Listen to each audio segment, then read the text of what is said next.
Anxious thoughts and anxiety are at best a little bit of a nuisance and at worst exhaustingly debilitating, and the impact on so many people.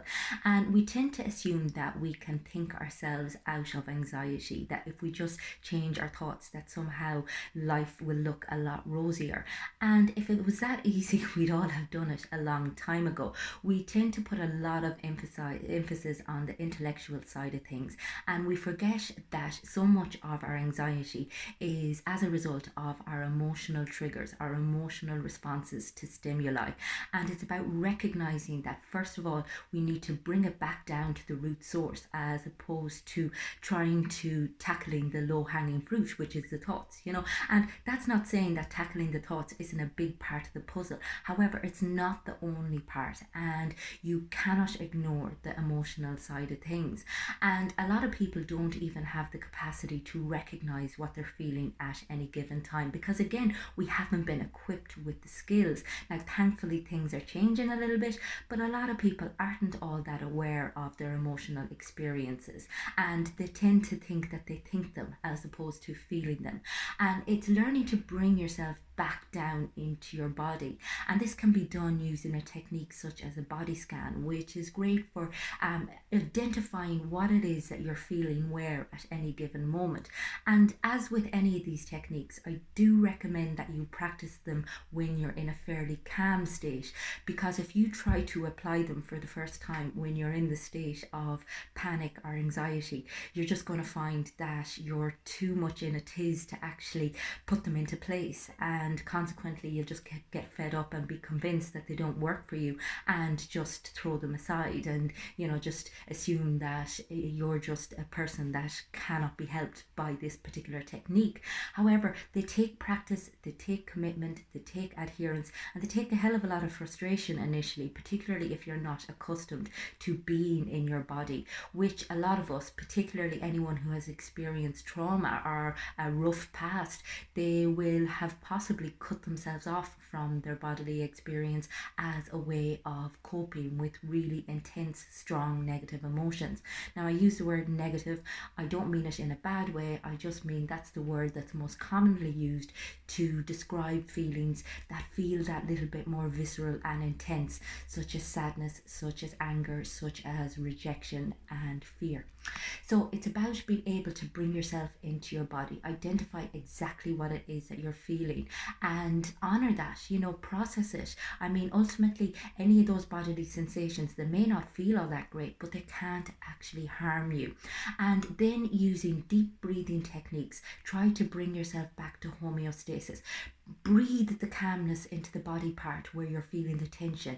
If it's your shoulders, bring your shoulders back down, relax them with every exhale. Likewise, if it's tightness in your chest, really focus on deep inhales through the nose, deep exhales through the mouth. And again, the breathing exercises need to be practiced when you're in a good place, as opposed to trying to apply them when you're in the height of anxiety.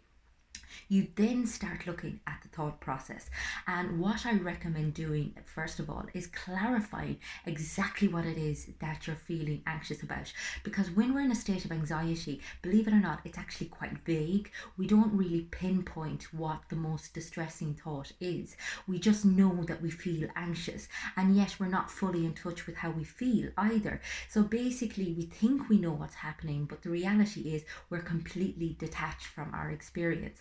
And these techniques are about embodiment. They're about connecting yourself back to your internal experience. So it's about asking yourself, okay, what is actually my biggest fear here? And then when you identify that thought, asking yourself, okay, well, worst case scenario, if that does happen, what's it going to look like?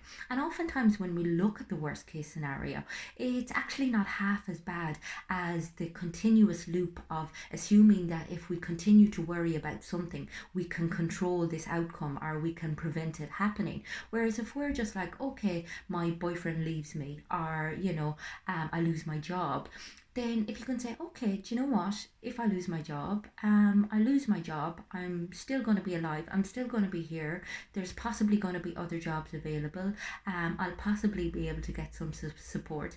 And then start asking a few other questions. Ask yourself, okay, what are the actual odds of this happening? Because remember as well, when you're anxious and when you're worrying, you're basically forcing yourself through an emotional experience which you're trying to avoid. I mean, your brain does not know the difference between your imagination and your reality. So consequently, you're actually experiencing what it's like to be left by your partner or to lose your job, unnecessarily so. And whilst that may not be enough to kind of help you snap out of it, because as I said again, it's a complex process, it is worth recognizing that you're plowing so much of your finite resources into something that you cannot do anything about because it hasn't actually happened yet. So it's questioning the thought and then asking yourself, okay, worst case scenario, this does happen. What's my plan? And start making a plan, because what this does is it gives you a sense of autonomy and agency over what your worst nightmare is.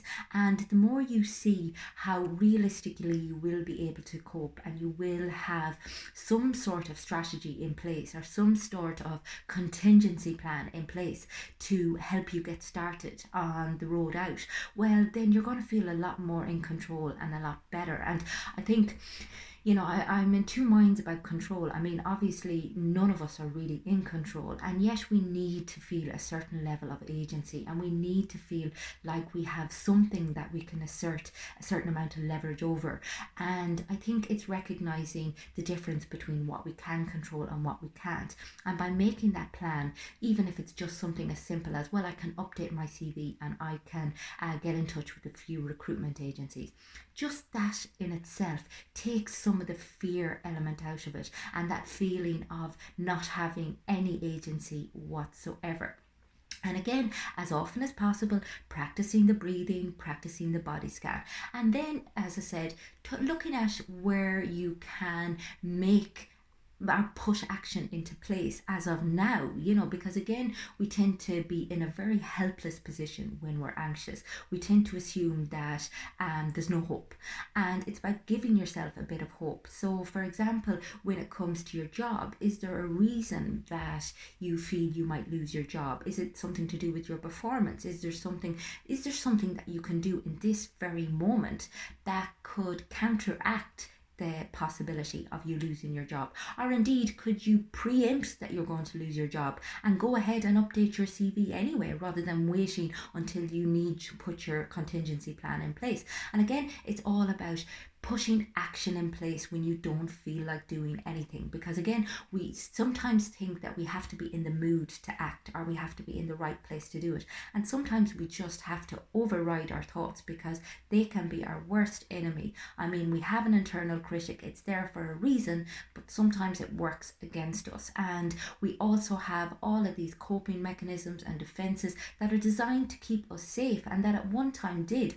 However, they now work against us, and it's about being able to befriend all of those, I suppose, armors and kind of allies, and make them work for you as opposed to working against you. Meeting them with compassion, meeting them with recognition and awareness, and deciding, you know what, I know you're just trying to be helpful here, but this is what I'm actually going to do, and I am not going to plow all of my energy, all of my resources, and all of my potential into ruminating and regurgitating the same fears over and over. And it's about being kind to yourself in this process as well, because it's easy talking about it in a video. Putting it into practice is a whole other kettle of fish, and oftentimes there's very strong triggers, very strong conditioning in place that people have to work through. And this is why they sometimes get in touch with the professional to help them do it. And this is something I work on with so many people, and it is so surmountable.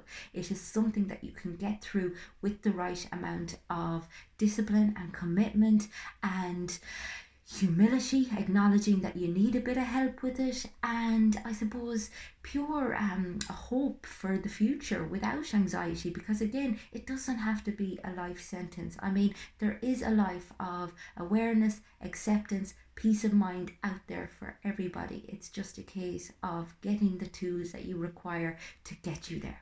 If you want to get in touch with me, I'm available on my website. It's fundamentals.ie.